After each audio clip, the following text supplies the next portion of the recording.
Hey, we're live. Good evening, everybody. Welcome to TFC Live, Season 3, Episode 39. So I've titled this one then Game Changes, Bounty 14, and more. And that's basically about what is going to happen tonight.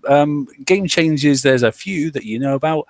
Bounty 14 obviously happened, and we're just going to discuss that a little bit. But there's a lot more than just the game changes when you start looking around all the different locations. So Robin, who's here with me tonight, okay, is basically going to give you a big overview of what the hell's going on in the world, because there's a lot of information out there. Robin, good evening, by the way. Good evening. Good to see you. And Daniel, hey, buddy, how you doing? Good. Yeah, get that revenue in because your boss is watching you. I know he is. No, he already went home, of course. Oh, no, let's not go there.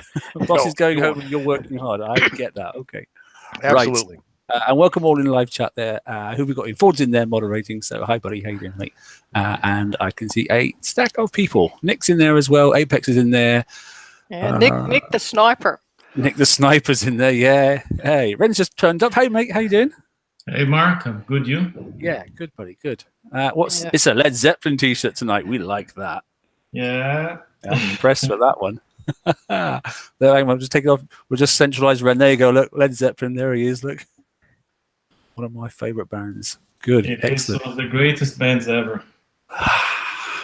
Yeah, right. Okie dokie. So here we go then. So there you go. Title slide as ever for our marker, and then straight into the obviously content. Do you want to just cover the patch note that you picked up on, Robin? There was a lot of posts today about, oh my God, I can't upgrade my OP11 yet. And I don't know if people have paid attention or not, but there have... Well, I wasn't going to say that, but anywho, a lot of people have noticed that some of the updates are happening late in the evening, like today it's at 4 p.m. Pacific time, and some of them happen at the usual, 11 o'clock or 9 a.m. Pacific time in the morning for California time. And so I reached out to Chris and asked if that was going to be the new norm, and his response was that it depends on what's being released and how difficult it is. So some weeks it will still be in the morning and some it will be in the evening. But I did want to point out, if you look at the patch notes, and there's a screenshot of it down there. If you look at the patch notes, Chris actually includes when the update will be in the patch notes. So that's going to be the place for you to go look to see when they're happening. So there shouldn't be any reason why anybody's not aware of when that update's going to happen. Just read it. RTFQ. Yep. It's like that. How many times people say, and I'll just say this, how many times people say, what time's the show on? It's the same time every week. It may be a different day, but it's the same time every single week. It doesn't change. It's 11 o'clock on a Tuesday or a Wednesday, and then it's 10 o'clock on a Saturday. That's UK times. Knock it back, work it in your own time zone, and it's not going to change. It hasn't done for like 2 or 3 years. So, yeah. Anyway. Right, so 4 p.m. PST is midnight UK time. So that's same bat channel. Yeah, it is. Right. Anyway, okay, let's zoom along then. First sector is Robin's. Yes, this is Bounty, and normally Mark puts his own little witty comment in the under Bounty section. I have. That's my comment. Might be witty, but it's not very long. Basically, it happened again, as it does every month. But okay, so let's move on into Bounty 14. And I don't know if people noticed or not, but a long time ago, in an ocean far away, Battle Pirates created Bounty. And one of the things that Bounty had was the locator. And so there were problems where your locator actually showed bases that were in your sector as well as bases that were out of sector. And if you were in a busy sector like mine, then you had like 15 people that had less than 20 bounty who were all in your sector. And then there were no targets for out of sector. And so TSM, the young Jedi monkey, or cough cough on the young bit, had suggested back in, it was Bounty 2 was when that was suggested. So we're looking at exactly almost a year ago about splitting the locator up to show in-sector targets and out-sector targets. And so if we can move on, this is what TSM looked like when he first suggested it. Nice little young spry monkey. And this is what TSM looks like now. That's after a year in the chair, sitting down. there's a year waiting for that. But yeah, if we jump on to the next one, Kix did release 2 new things with Bounty this time, and I'm very excited about both of them. First, of course, was the split between sector and outer sector targets. For me personally, and I got the same feedback from a lot of other people, was that, holy cow, I did not have to spend an hour clicking on the leaderboard, going over to where a target was, and then finding other ones around him. So props to Kix on that. To me, it made a huge difference. I know it also did to a lot of other people. There were some people like Luke that were complaining because then they couldn't sit there and say, oops, sorry, didn't realize you were in the sector. But this actually gives you 2 lists now. So it's a much longer list to choose from. So if you are one of those folks that do hit in sector, then now you get 2 lists. But props to Kix for that. Appreciate putting that in. Did make a difference. And then in addition to that, they also brought out the replica bounty locator. And if you're somebody that can only hit the lower targets, this was totally awesome, because instead of going all the way to the end of your world and then skipping every 5th track base while you were driving along to find something of your level, you could now just go ahead and move to these. And the feedback that I got from folks who can only hit targets that, you know, don't have like the massive OP gun, no new turrets or anything like that, they said their seat time was halved by this. So they did not have to sit there and go around looking. So there are a couple of things that they could do. Arena had asked the other day, which I thought was a really good idea, the ability to sort the in sector and outer sector targets, so you could, you know, put all of the ones that are worth the most at the top, that kind of stuff. But I liked it. Your thoughts, guys? I like it. Like I said, you know, the other one where it was all in one just block, wasn't it? If you just did sort your bookmarks and then went across to bounty, they were in the right order. So we're basically there. But I know there's another stage where you can take this one stage further, isn't there? To really finite what you're hitting. Because have you noticed sometimes the 129 level base is only worth so many points, and then the 100 base is also worth the same amount of points. So it's 800 bounty for a level 100, but it's also 800 bounty for 129, or a 120 will only be worth 600, and yet 105 is worth more. But there's a way to find that out, isn't there, Robin? Yes, and actually credit to this goes to Shane. I was on Shane Checkler. I was on a hangout with him and Damnation, a couple of other people the other night during Bounty, and he pointed out that if you click on the info for the Bounty target, it actually shows you the range. And so in the 100s targets, you could actually have a level 102 that pays a maximum of 360, or it could be one that pays a maximum of 800. So if you right-click the info on each of those opponent bases, it will give you the range. So instead of having to go out there and hit all the level 129s because your assumption is that those are the only ones that go up to 800, just click on the info and hit the ones that have that higher range peak and, you know, decide to continue on or not. So I think the highest opponent's base that I hit was maybe a 115. And I farmed a lot of the lower ones that were like the 103, 104, 105 range that paid out, and some of them at 800 sometimes. So it was pretty good. Yeah, cool. Excellent. Anything, Ren, to add? No, good. Yep, good. Okay, super. Let's move along then. Yeah, prizes. So it was 95k for the top new prizes. That was for the Siren, the new special and countermeasure to go with it, and the new Hoppy Wall. I don't know if anybody else noticed as well. I did post it on the page, which I'm very thankful for, was the increase of the tactical mods up to 15, because that's been 5, I think, forever. And so we've not. Yes, I grabbed all 5, yeah. And for those that don't realize, you've got 5 technical mods, and I think I worked out that there was like a combination of a possible 35 ships that you could put these 5 tech mods on. So people were having to actually take it off and move it to other ships as new ships got released. So real happy to see that. The other thing that I did query some lower mid-level guys, as well as some people that did their alts, and I know Mark, you can comment on this as well. With the new cap that was in there, I saw a lot more of the middle to lower levels playing, and I saw a lot more of them getting a lot more points, and they were a lot happier. Yeah. So what I did basically is I've got a level 72 base, something like that. Anyway, whatever it is. So it's underneath the cap of the 18, that sort of stuff. So I thought, right, what I'll do is I'll do a test. So I logged into that one. It was in a different world and that sort of stuff. And what I did was basically log into it and just then at the time zones, where it's like where it tips over the 12-hour window, the 6-hour window. So you get the 800 and then it goes into another 800. I banked a couple of them, but I didn't bank some of them. No base taps and that sort of stuff. And it ended up then with 10K with a bounty. I thought, right, what can you do with 10K with a bounty? And actually, in this bounty, you could get the bus, you could get the hedgehog mortar, you could get an onslaught, and you could get the sloth. So basically, that's a PvP fleet. So that, for a level 70 something, I don't think it's a really bad sort of win. That basically I didn't have to hit any targets apart from just logging in, as Ren always says, log in and do your fixed times. To collect your bounty, bank it if you want to. The base got flattened a couple of times, but I wasn't really caring about that. I want to see what was capable, just to, make some mistakes, but actually go and collect some stuff. And for that, 10K with the bounty got me, got that base. I won't ever build it, but it got that base a Conqueror fleet. So I thought it was quite decent for a 70 base to have that sort of tech. I thought it was quite decent. Yeah, I put in some effort. Like, I didn't play bounty like crazy, and I finished like just over 50K. I don't have patience to play it for too long, and 50K allowed me to get some decent things. Yep. Okay.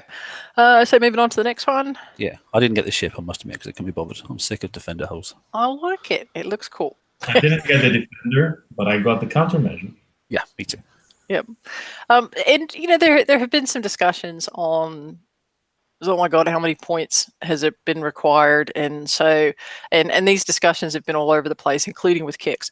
And so what I did was I actually took the time as part of the website update to pull all of the release notes and actually go back and take a look and see just how much we have been getting in bounty. And so a caveat for this, I did not include things that had been released elsewhere. So if you could get, 4 tokens, or they were originally 4 turrets, and they were originally released in the raid, then they weren't included. So I tried to restrict this to only new shiny things that you could get in bounty.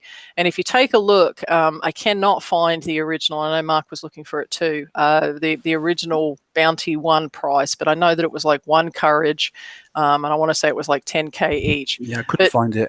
Yeah, I think it got misfiled somewhere. So, but we're tracking that down. But anyway, so from bounty 2 onwards, I've kind of got here what holes we had, how much the hole was, how many of them we had. And it's kind of interesting because the second bounty, it was 57, and then it's just kind of gone up and up and up since then. Maze was kind of weird because where it dropped down to 75K, but that was where originally, if you remember, they were going to release the Javelin 2, and then they yanked that at the last minute. So yes, we dropped down a little bit this month, but yeah, we've gone from, I think the original one, if I remember correctly, was like 30,000 points to we're up over 100,000 points. So that just kind of shows how much more grinding you have to do for each bounty. Yeah. No, yeah, and that's the like for like content, as you said. That's just getting the whole and getting the special and getting the it is slightly annoying, but hang on.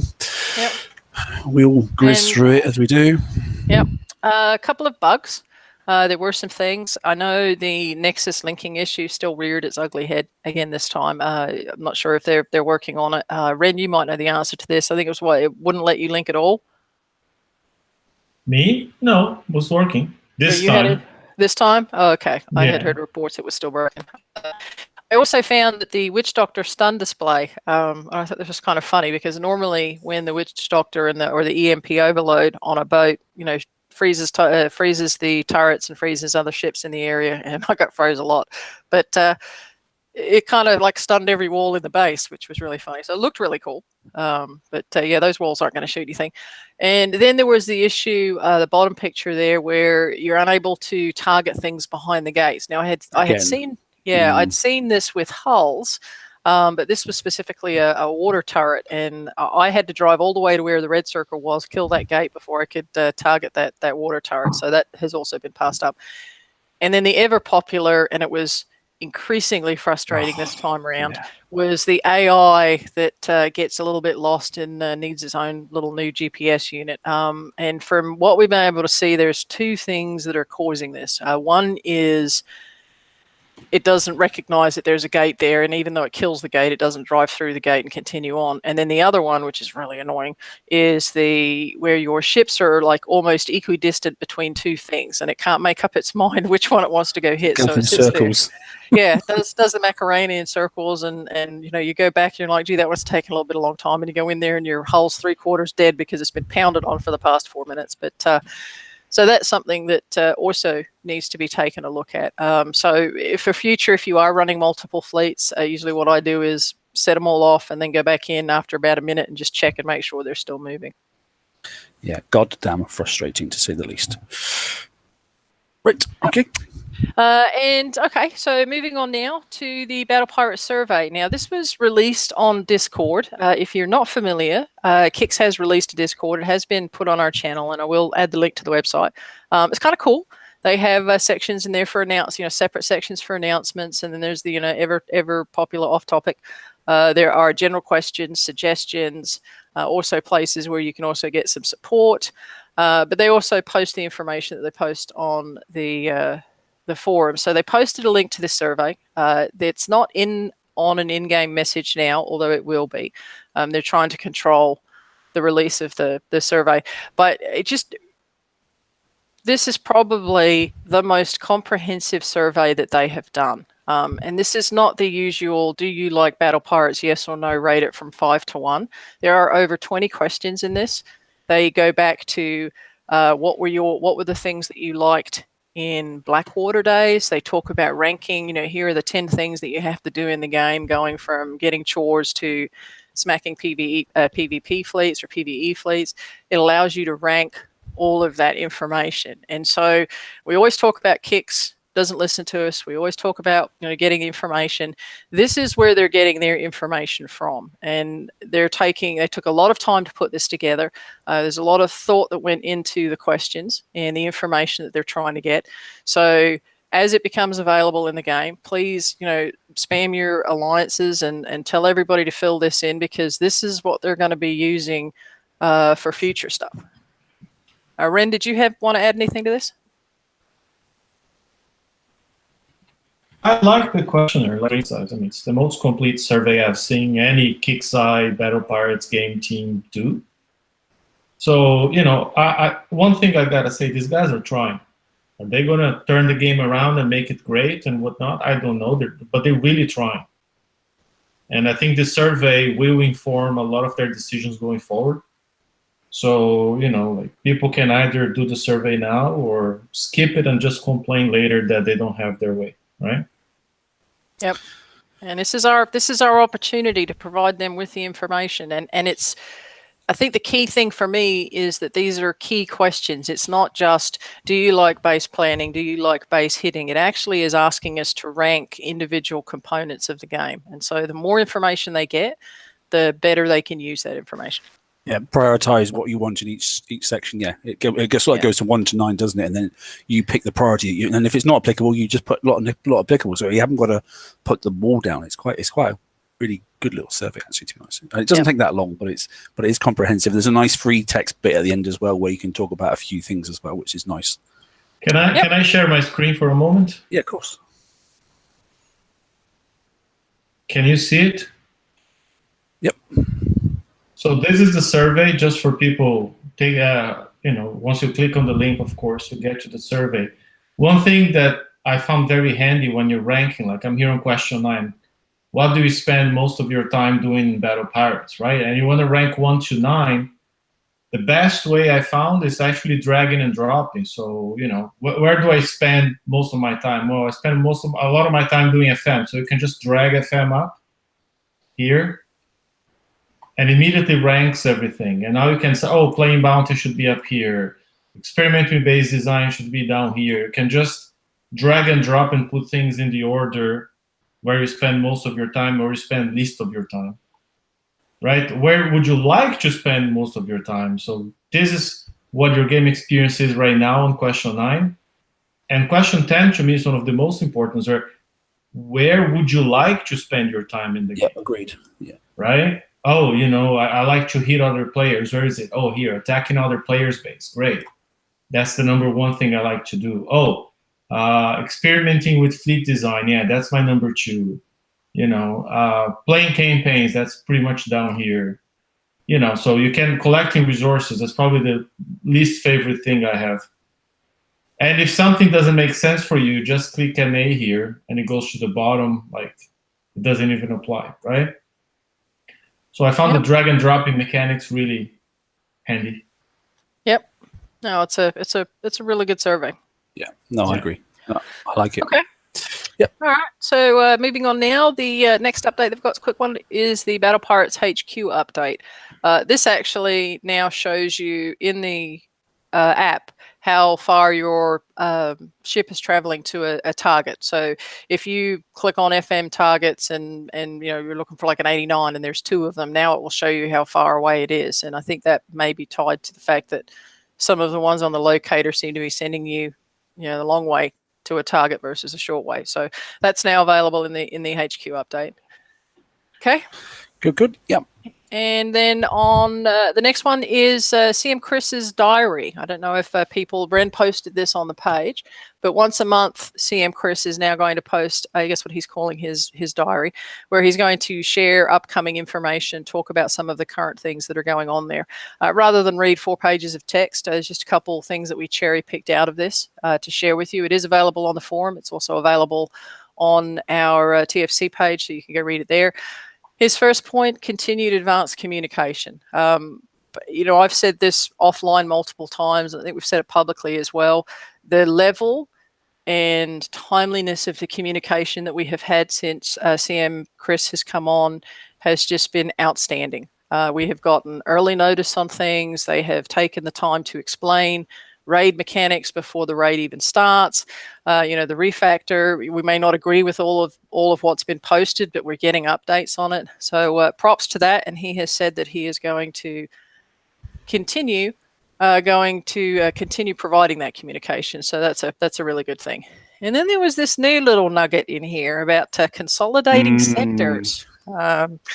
First part is really good, reaping all inactive bases, and I hope that includes banned ones, and consolidating the amount of sectors down so that everyone is playing in a more active space. Currently about a month away. They are going to be providing us with briefings and information in the next couple of weeks, but one of the long things that we've talked about is there's dead sectors, there's lag that we deal with, so maybe this will help alleviate some of that. Thoughts, guys?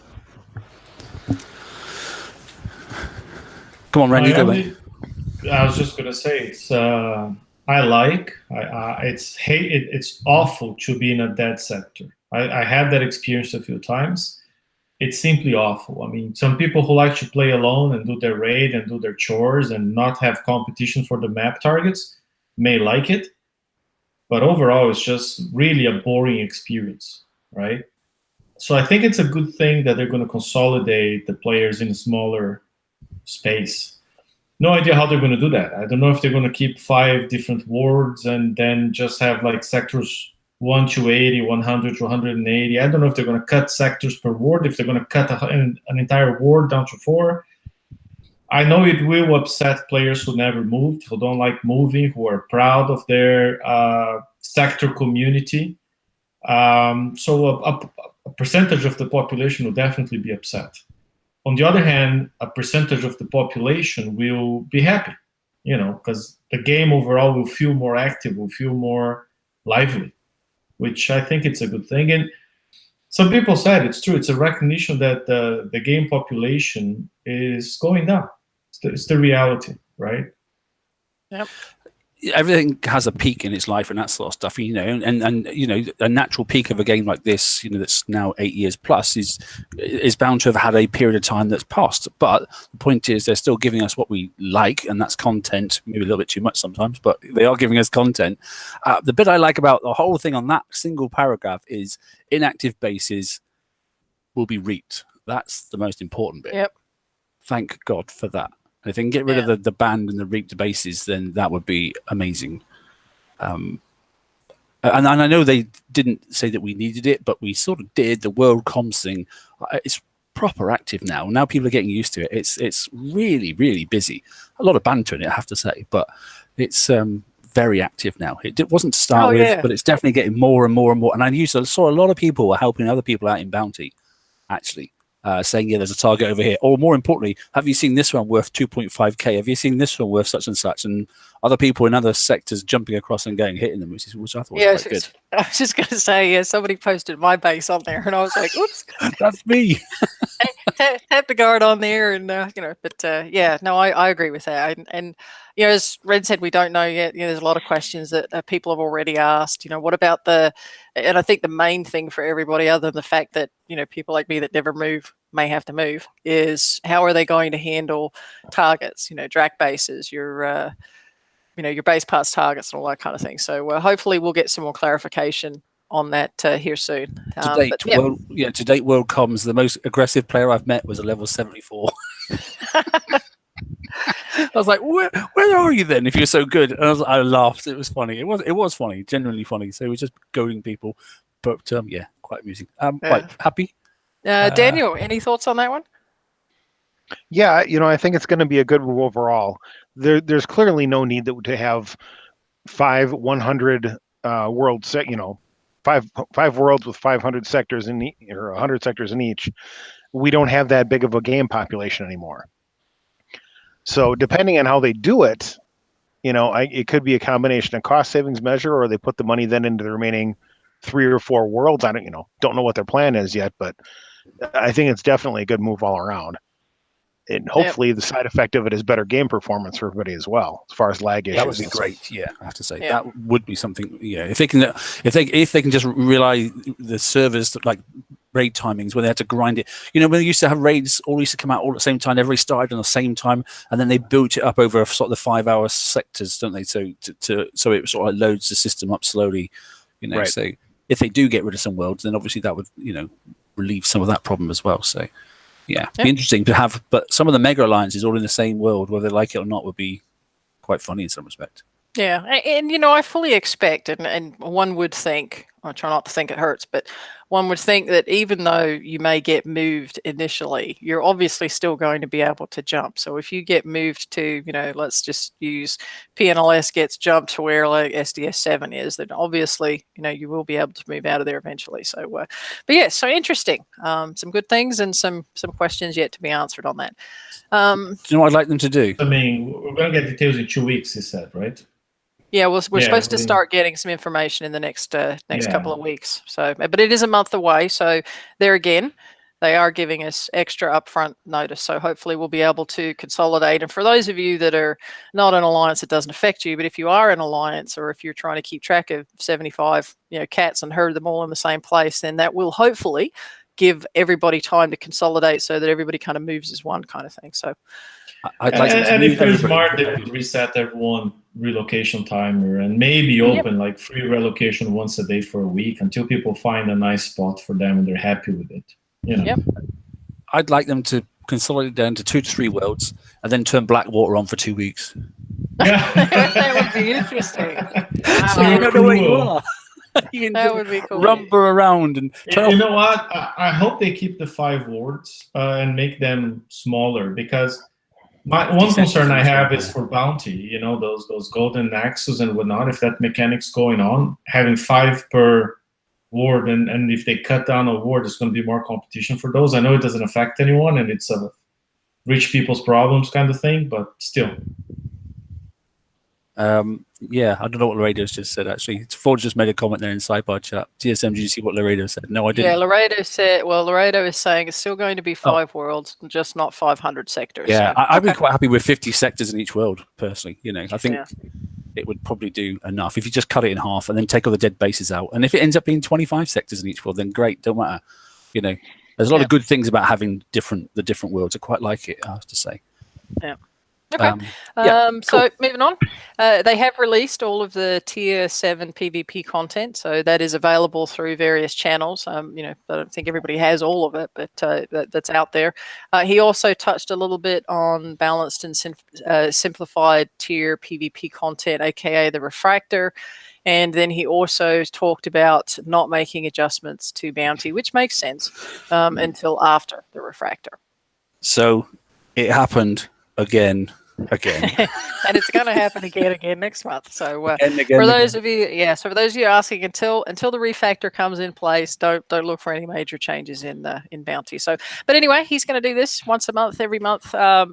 Somebody threw this out on chat a little while ago. Work in progress. It is slightly similar to the work in progress. So, if nothing else, it is communication. We are getting stuff. We are getting heads up on stuff early. So, really, really good job, Kix.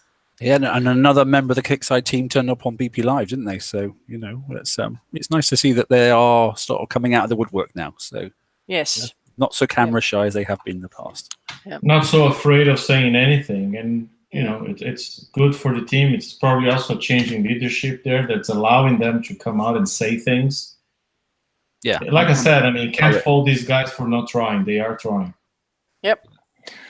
Okay, Good. so that was his diary. So now moving on to OP11 update. And for those of you that did not read the manual, it does not start until 4 p.m. PST, which is like 29 minutes from now. Yeah, exactly. We don't know how long the actual update itself is going to be, but just be prepared to lose the game there for a little while. You just reminded me. Let me hit another target quick on the BP up. Yeah.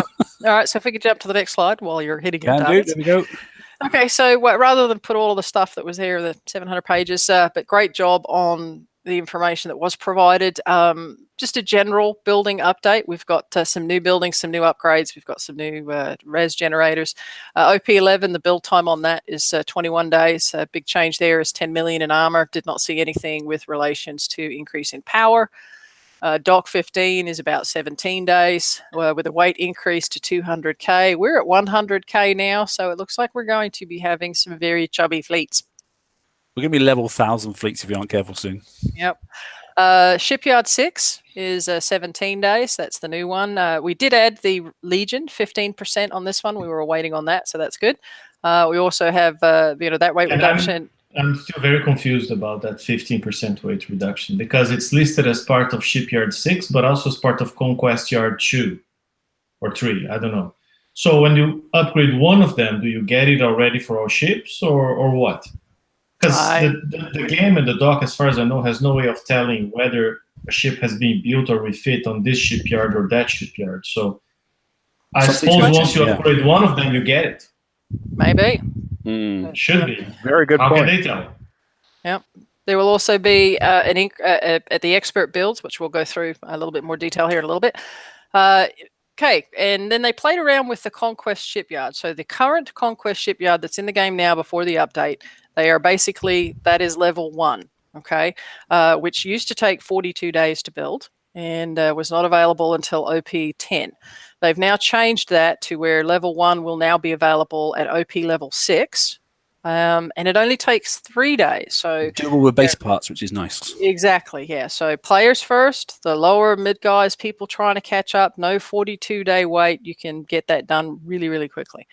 And then we've got Conquest Shipyard level 2, which is kind of like the one we've got now. That's 6 days, available at OP10. And then also that was reduced from the original 42 down to the 6 days. So just an apart on that one.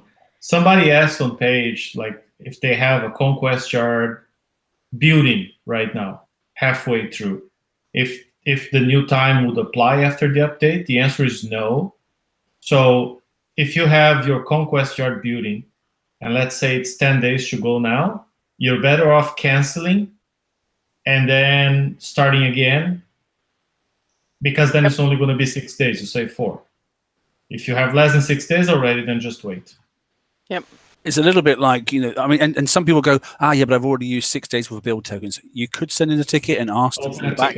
Yeah. But ultimately, as Ren has said, go out and get some, some base parts, and then you can do it for free. Basically, it'll be just a one click if you filled up enough. And it doesn't have to be that many. It's probably about 900 or something, isn't it? It's not 6 days, isn't a huge amount. So no.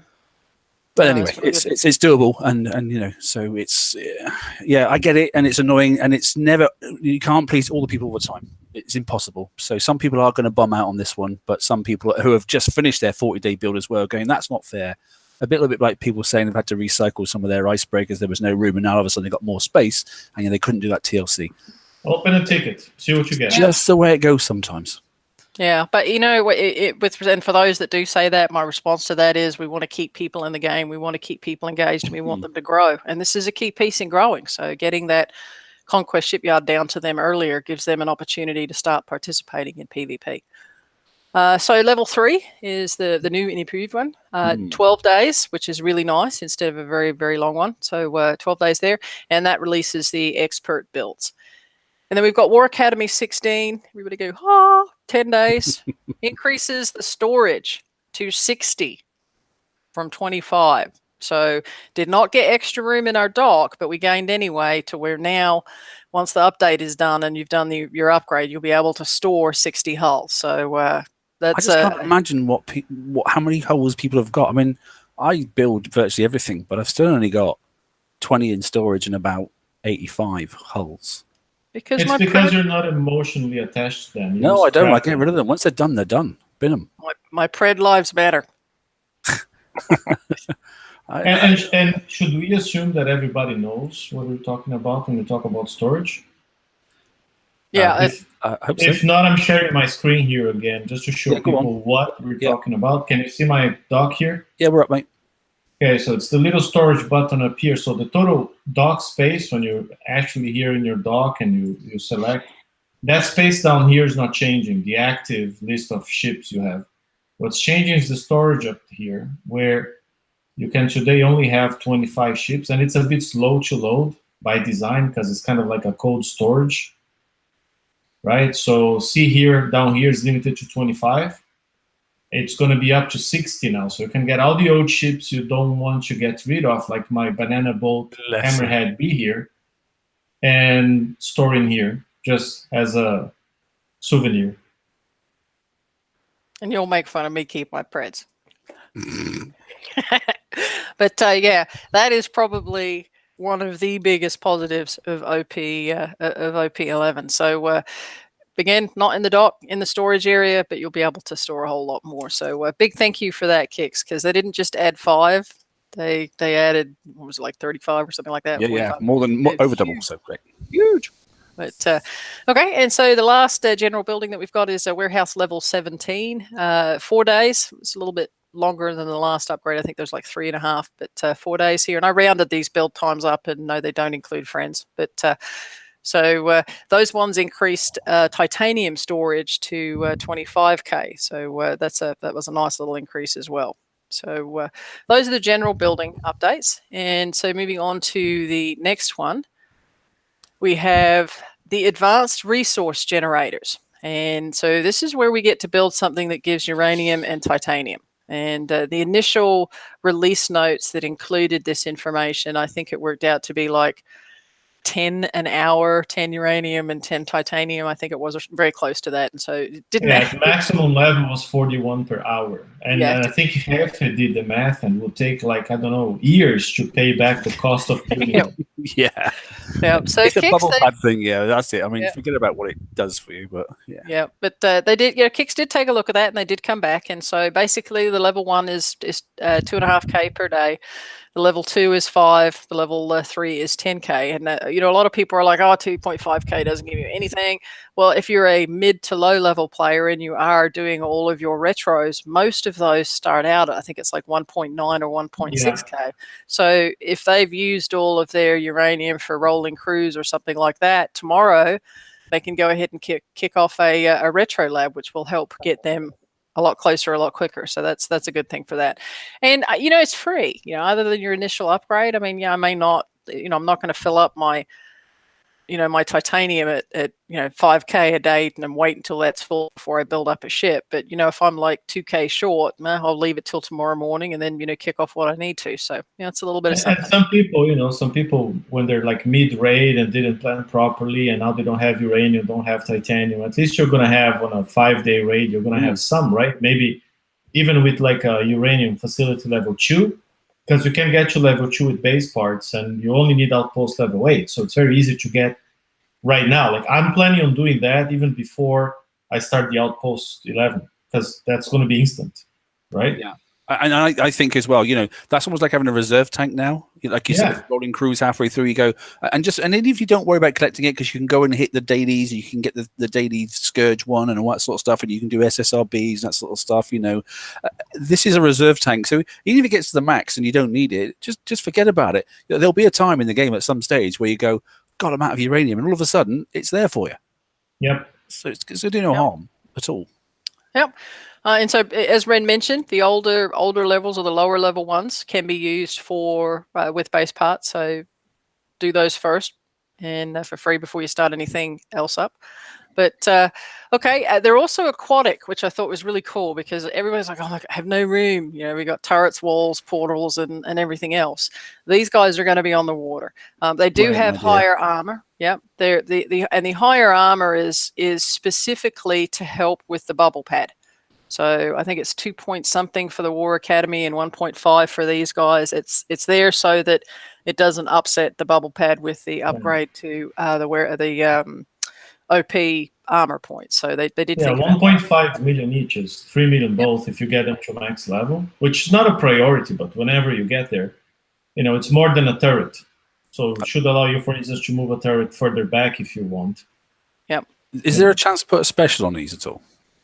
Don't think so. They didn't mention anything about special or armor slots at all. Imagine putting a slowdown EMP on it, so you either have to blow it up or you've got to drive past it slowly, because that'd be brilliant. But yeah, and I was also hoping we would get more than one, but I got a resounding no to that question.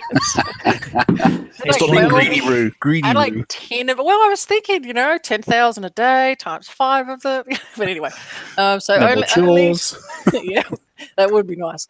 There you go. Put that in the survey. We want 5 of these res. Yeah, we want more of these res I have a question for you. If they were selling those, would you buy them? No. I wouldn't. I'm just because you wanted more than one. I mean, let's say you buy five of them or 4 of them on top of the one you get. Now you have 5 of them producing 50k uranium a day. Would that? Because I wouldn't put it past KIXEYE to sell them. I don't know, depending on how much some people could buy them. I don't know. It depends on how much you hate your chores. There you go, or time you have, and then how and then how many tickets does Kix want because Rue's a hacker because she's got 2 of the. Because they can't be stolen, right? No, and that is tell them that people are doing screenshots on the Bannerhammer page and that sort of stuff. They're going to craft in more and more of these and go, look, he's got 2, he's got 5. Yeah, he's got 5 of them. Yeah, it's going to be all over the place. I can see it coming already. Yeah. That is a key point, though, Ren. And a lot of people were nervous about this. I've seen some chatter on comms about this. Is no, you cannot have the uranium and the titanium stolen from a base hit. Those are still protected resources! Exclamation point at this time, TM. At this point, yes. Yeah, they stay as they are right now. So, again, a little bit of upgrade time, a little bit of time spending getting a resource to do it, but, let it chuff off in the background, and it's another opportunity for folks to who can't get stuff and catch stuff up. So that's I will just say, Robin, if you don't think that actually things are progressing well, go back and have a look at Puddle Pirates and look at the graphics. It is funny.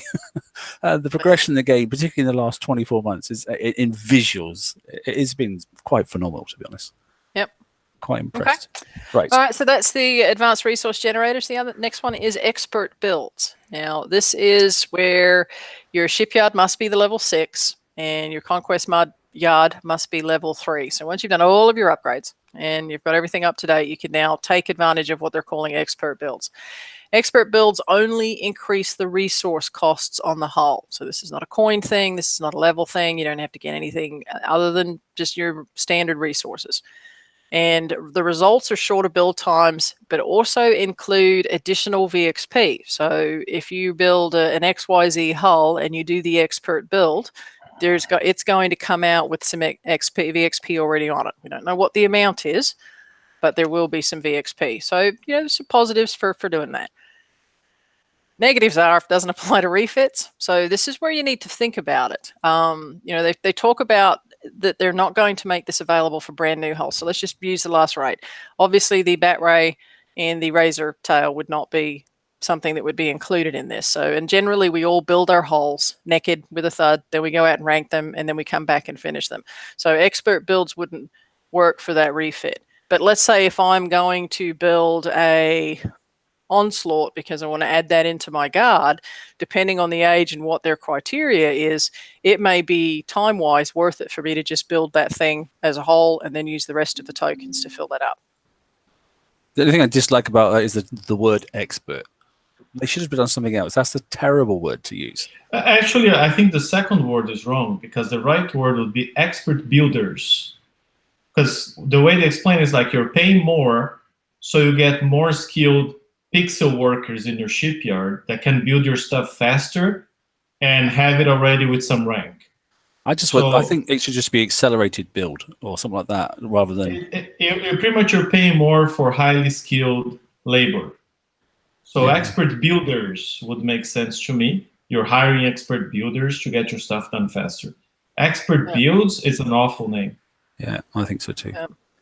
And then the last point, the cost increases and time reductions are not done at a flat rate. So it's not like 10% off. I think it's based on components and hulls. And so if we could jump to the next page, I think I have a example there. Yeah. And didn't put them all in there, but this is a Inferno Dragon. Robbie, just sorry, before you move on, can I address a question from the chat? It's I'm going to share my screen again if you don't mind. Give me just a sec. If the game loads here for me. It's just about tokens you're on about. Okay, here we go. No, Matt, just got a sorry. really good, while we're waiting for his thing, he's got a really good video on this, by the way. He's explained it all already, and it's on our website as well, isn't it? Which Robin's doing some really good work on. Yeah, on the main page, right bang smack in the middle of the home page is a big OP11 update. And if you click on that, it's got all of the information that Kix provided as well as Renato's video. So, yep. So can you see my screen? Yeah, we're on, mate. We're shared. Yeah, okay. Serpent Soul just asked what's a bubble pad. Because it's just like starting to work on the base. And we take those things for granted. So in the big scheme of things, a bubble pad is all this collection of structures you put right up front. So when someone attacks your base, if they're not very careful, they're going to blow up all of these buildings here. And that will trigger the 25% damage on your base bubble. So at that point, either they go all in, or they have, or if they retreat, you're protected now for 12 hours. So that's a bubble pad. If you don't put anything like that, you don't balance it well, you make it easier for attackers to go in and hit your guards and kill all the kind of stuff and still retreat and come back with the second fleet or repair their fleet and to hit your base, plan better their hit. So that's a bubble pad. It's the stuff you put up front, whatever, buildings, portals, turrets, whatever you want.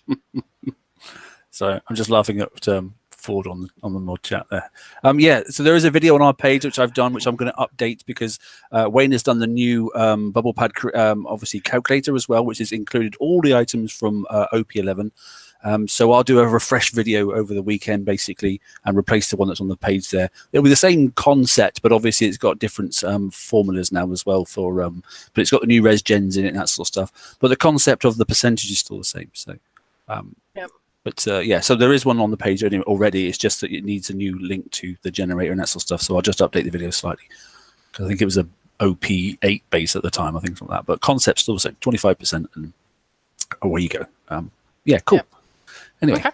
So here's an example of a Greta Dragon. Again, don't know if this is with friends and builders or not, but example on the left is this is the standard build, 18 days, 22 hours. And there is an itty bitty little box down there at the bottom next to your resource counts with your metal and all that kind of fun stuff there. Thank you. If you click that and spend the higher resources, then you'll see that the build was reduced down to 17 days and 1 hour. So, it's about a day. So, a day here, a day there. If it's just regular resources, then it's, that's worth doing it, especially if you're going to gain some VXP. So something to look at, again, only includes older hulls. It is not brand new hulls. So they will not be, things that get just released. You won't be able to do that. And it doesn't count for refits. Yeah, and I bet we're going to have a bunch of people opening their shipyard and saying, well, I can't find the expert build checkbox. Why don't I have it? And, it does not work on refits. And I think that's going to get a lot of people confused because you see this one is a brand new build screenshot. When it's refit, you see up top refit mode. And if it's in refit mode, you won't get the expert option. In something, and I'm sorry, I forgot to mention this earlier, talking about the videos and Ren's videos, but with the general build upgrades, you need to plan accordingly. You know, everybody's like, woohoo, 20 days to upgrade the OP. I've got 15 days worth of tokens. Well, not so fast, Sally. The shipyard is like 16 days. So if you're going to update that, remember, while the shipyard is upgrading, you can't build in it. So if you've got tokens, don't necessarily burn them straight away on the OP upgrade. If you've not finished that TLC, I think there's like another day or just shy of a day left. Go ahead and start running that now, using that on your OP. But yeah, plan how you're going to do your upgrades so that you're not ending up in a situation where you've got 2 days or 4 days worth of tokens and 12 days worth of shipbuilding that you can't do. So just something to think about. If you haven't watched Ren's 3-minute video, it goes on a bit longer for the finer detail, then you must be crazy, because he lays it out in a very, very concise and simple way. And I've even done a little screenshot of the key slide that he's got. So if you can't follow it, blimey, I don't know what else we could do for you, to be honest. Yep. Well, the video structure, just so people know, people who don't have much time, patience, or attention span, I did an overview of the Outpost 11 in 3 minutes. Sounds like Rainer. Is that for those that don't like reading the RTFM? And at the 3-minute mark, I pretty much say, thanks for watching, goodbye. Now, if you're still here are the details. And then I talk about the details for 12 more minutes. It's like instruction booklets. They do a real small one, how to quickly get started. That's for blokes. Yeah. And then there's the woman's one, which is about 500 pages long and tells you how to use it properly. No, it's the OP for dummies, aka the men, and then the OP. But it really is a great. I mean, all of Ren's videos are great, and we certainly appreciate the time that he does to put those together. But it's very beneficial. And if you haven't, like I said, bang smack in the middle of the homepage on the website, the big old OP11 button takes you right there, and his video's right there at the top. We'll click over the page in a minute. We've got a few minutes spare, so we're doing all right actually on slides. So we'll have a little look at the page again in a minute. All right, so that's the expert builders. Again, you need top OP and top Conquest Yard to do that. They also reduced upgrade times for basically all levels. I'm not going to go through these individually, but they did a pretty good job. And it's not huge reductions, but every little bit helps. So they're all listed there, and they're also listed on the forum. So if you want to go through those. But, and we'll stick the slides up as ever on the page when we're done. Yeah, so just looking at a Defense Platform 9, they knocked off 2 days. Repair upgrade times on those, so there's 2 days there, so they knocked off a fair bit. And then in addition to that, they also took a look at the repair time. If we could jump, there we go. There we go. For OP11 buildings with the change as well. So not as much of a reduction here, but again, every little bit helps. I don't know if this is actually going to affect the coin cost in Bounty or not. I will be interested in seeing that, because I think that is based on I do like, Robin, the sliding scale of repair, so the lower levels get a faster fix. Yes. And then it's just weird, right? Because it seems, if that's correct, Outpost 5 takes a lot longer to repair than Outpost 6 and 7. Those two are weird to me, 6 and 7. The times. I vaguely remember it being the same way last time too. It was questioned and nothing was ever done with it. But like I said, every little bit helps. It didn't change the dock repair. That would have been nice, but yeah. Take it back down. I want to take my outpost back down to outpost 7, because 15 minutes are like that. Yeah, 15 minutes with a pea shooter on top of your OP, which is great, isn't it? I think that's about all we could get on it. But yeah. So all right. Ren, do you want to take the next couple of slides, mate? Yep. No. All right then. No. Devil Driver TLC, Kixeye had said last raid that they would give us an opportunity to get the other skirmish hole before the next raid. So this is it. I know it's just a week actually before the raid starts, but there are some benefits here for people, even people who already have the hull. So if you don't have the bat ray and you want the bat ray, that's me. I want the bat ray now. Mm-hmm. You can do the Devil Driver TLC, where you get the special, the weapon, then the ship, and you pick up some VXP and build tokens on the way. If you already have the bat ray, you can still do the TLC, but then you're going to start from pack 2, getting VXP tokens, and then pack 3 you get build and VXP, and pack 4 mastery actually you can do 3 times, which is great. So people who are behind, pay attention.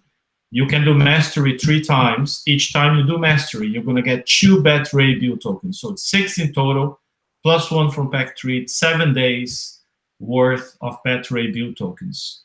So if you thought you weren't going to be able to armor your ships or finish them, here's a bit of a helping hand, right? So that's the Devil Driver TLC. It starts tomorrow, Wednesday, at noon, Kixeye time, which is 3 p.m. Eastern time, and 11 p.m. UK.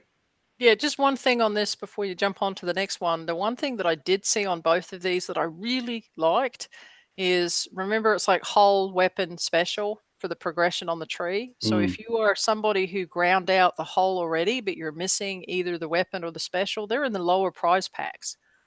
So even if you don't have the bestest fleet to be able to get all the way through to the end to get tokens, you may be able to get through and get, you know, the toys that go with your hull.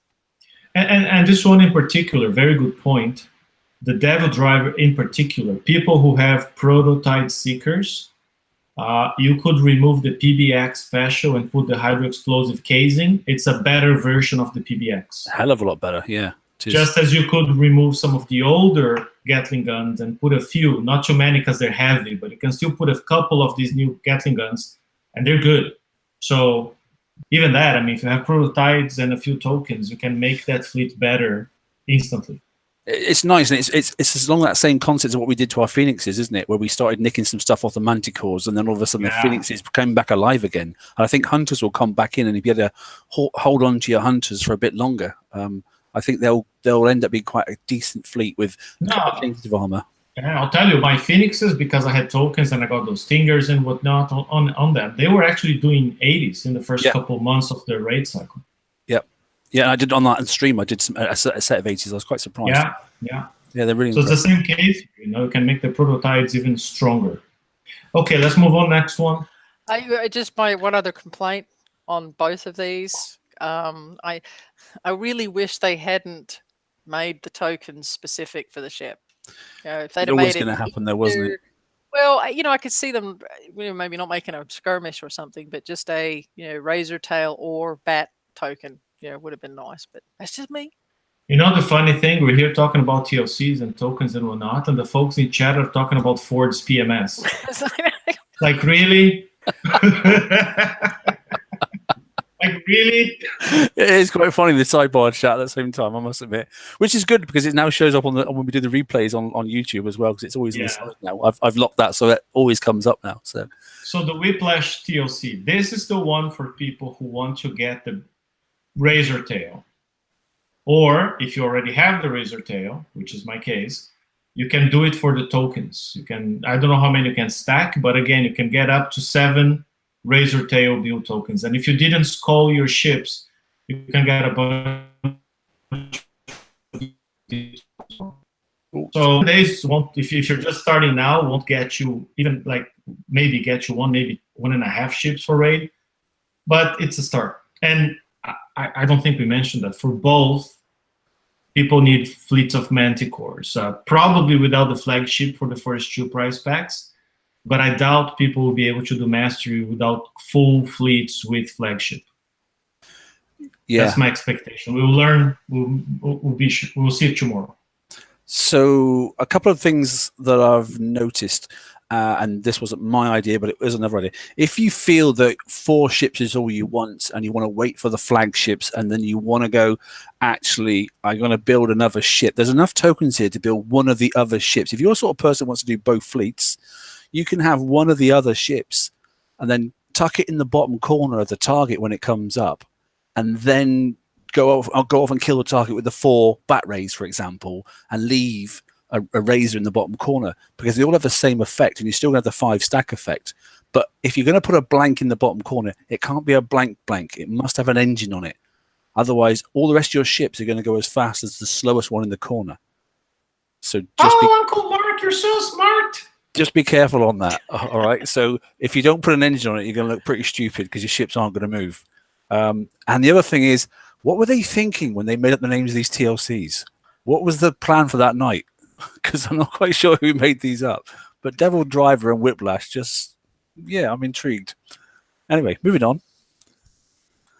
Heavy Metal Meltdown. Okay, that's back. The TLC then that gives you a stack load of uranium. Very handy when it comes to doing updates. There is a good access to uranium at the moment. SSRBs, particularly if you've got batteries, no problem at all. The targets on the sea are reasonable and that sort of stuff.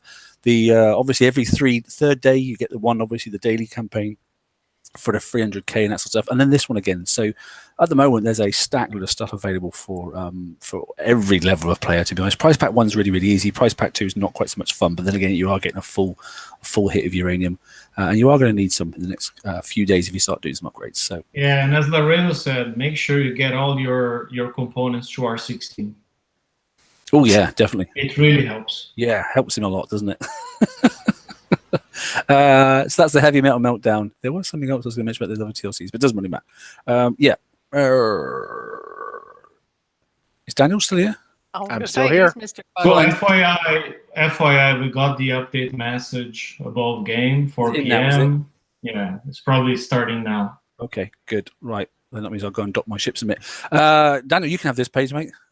Oh, bonus. So bug fixes and balance changes. I've always wished they'd be a little more specific on a few of these, but on the fleet manager, gathering resources without viewing your base. Once the resources are dropped off, results not receiving those resources. I had not seen that myself. I don't know if anybody else had. I saw it. Okay. Annoying. Yep. So that's a good one they have in there. BPHQ app, fleets that engage in combat, and the companion app could not be accessed after docking. Again, I had not seen that happen either. But some others may have. The one that's because they saved you the SOS error. Yes, they did. Yes, the scourge of my life. The 114 target not being available in the companion app as a valid target. That I did hear about, particularly on the page. A lot of people were talking about. And then the general bug fixes and performance improvements to the companion app. I always wish they had a little bit more detail to those. I'll give you some detail, and you won't like it. Through the app before, you could go in and start repairs on ships, even if your dock was down in game, and they fixed that. Now, if your dock is down, you get an error message saying, "Oops, your dock's down. You can't start repairs." Okay. So maybe we don't want those to happen. Yeah, I didn't want that fixed, but they fixed it anyways. Yeah. I happen to know of one fix. I don't use the app a whole lot myself. I use it just sparingly. But I'm always amazed that when it's, would you like to spend a few coins and repair the fleet or whatever the case may be? And in one case, I was like, well, sure, I would. And it says, no, you can't do a free repair. But I was willing to spend, but it wouldn't allow me to. So, okay, whatever. And then there was the general bug fixes. Once again, we don't know what those may have included. I would have loved to have had them include the 5002 base upload error as part of that, but probably no luck. And he's a comedian. For those of you that don't know, poor Daniel can't do anything in his base right now. As soon as he touches anything, it shoots his base down. So it's an internal joke. Not sure who he Is that a rate of what, 15 SOS per hour? Yeah. Can be, yeah. Not sure who he made mad at kicks, but it's amazing. I can log in and do nothing and just stand back and wait and start a timer and see how long you go before it crashes. You're not even doing anything. Wow. Yeah, it's not good. Robin, I think this one's for you then, isn't it? Because this is your handiwork at the moment on an update for Andrew on the web page. So we're doing. Who's Andrew? Yeah, we made a very busy man at the moment. Work commitments. We made some changes to the website. Anything that's orange has been reviewed and updated. We've obviously, like I showed last week, we split Ren out into his own little world. So he has all of his explainers as well as his turret stuff. So we've done a lot of that.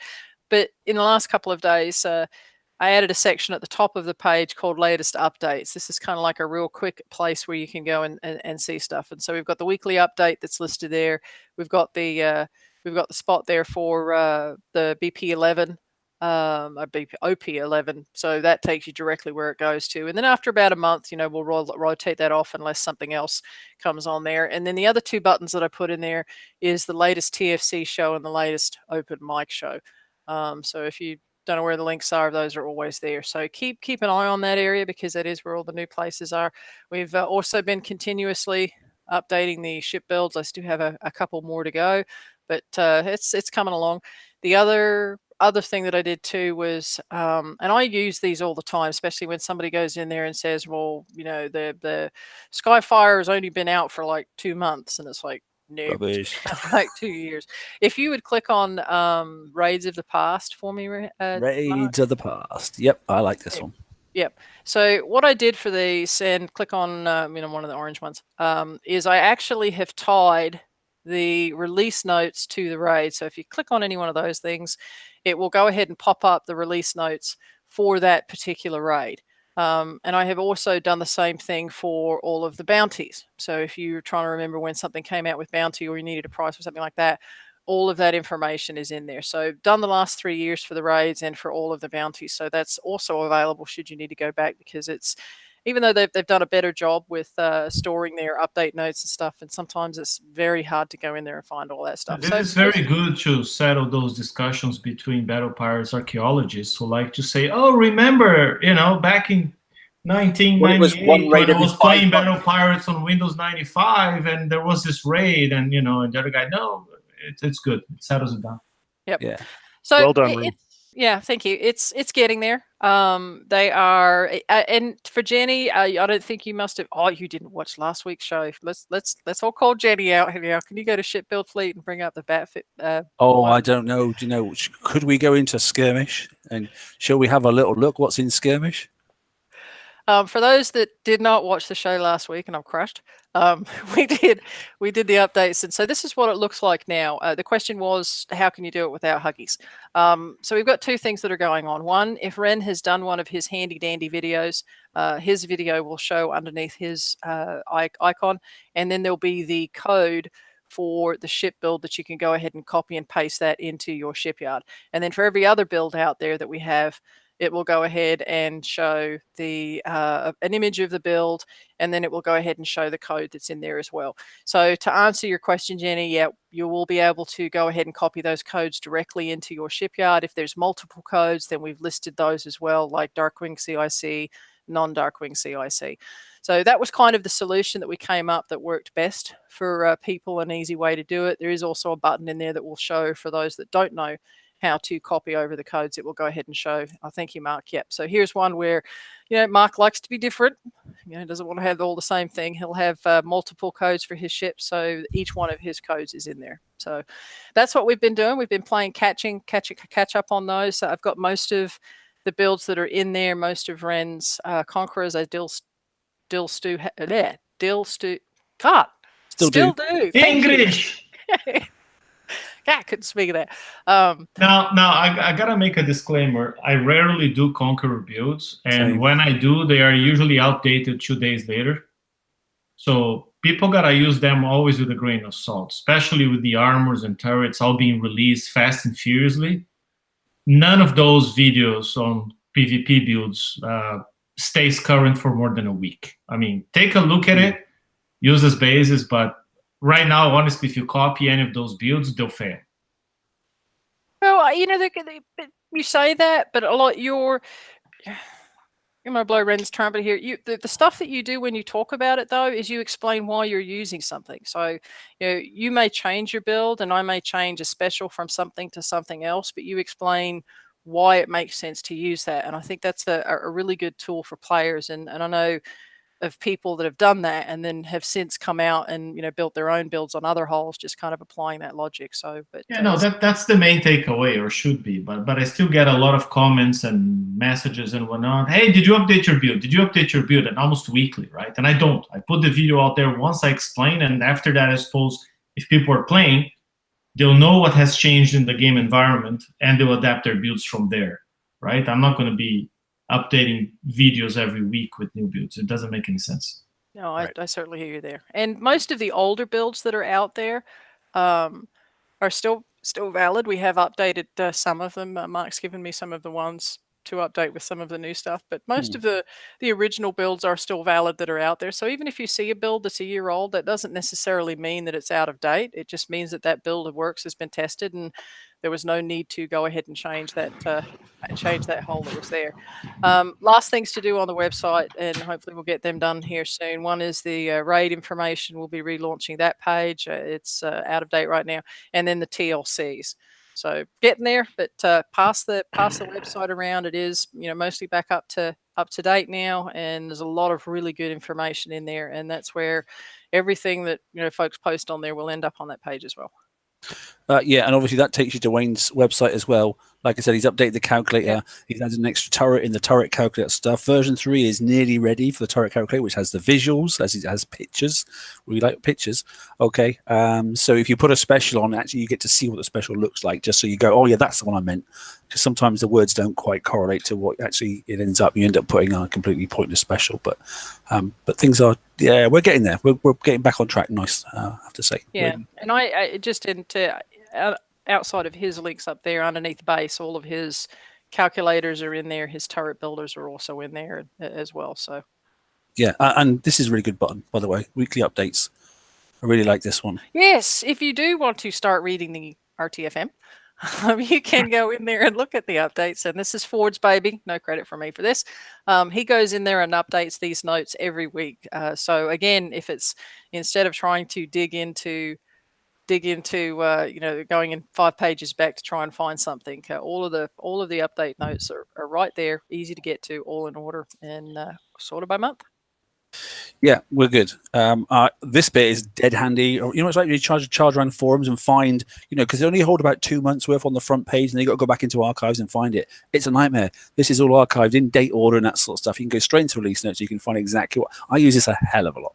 Because if someone's asking me a question on our page, this is the first place I go and go, yeah, that was in release. I go to our PowerPoint slides and I find out quickly where it is, and I go back to the release notes and I get the exact bit of information. So this is really, really handy as far as I'm concerned. And that's how we keep the current information as live as we possibly can be. Right, we're good. A little bit over, but not too bad. I think that was worthwhile pointing out. Closing down the show then. So, Ren, anything you want to mention on top of what we've mentioned tonight? Nope. Just, you know, get going on that upgrade. And if people start the upgrade now, you can still do mastery levels on base race and get some extra tokens if you haven't already used them for something else.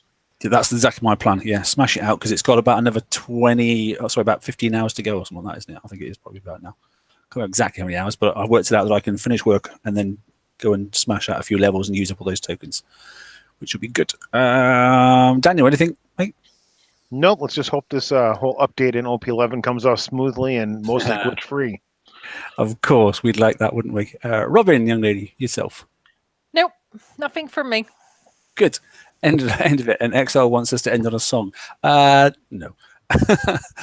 Thanks all for tuning in, and thanks for putting up with us for an hour. I hope it all goes well with the update, and looking forward to the first OP11 base smash video on somebody's YouTube channel. I'm sure there'll be one out there. Take care and have a nice chilled weekend, because it should be for a change, hopefully, because there's nothing massive, I don't think, coming out this weekend.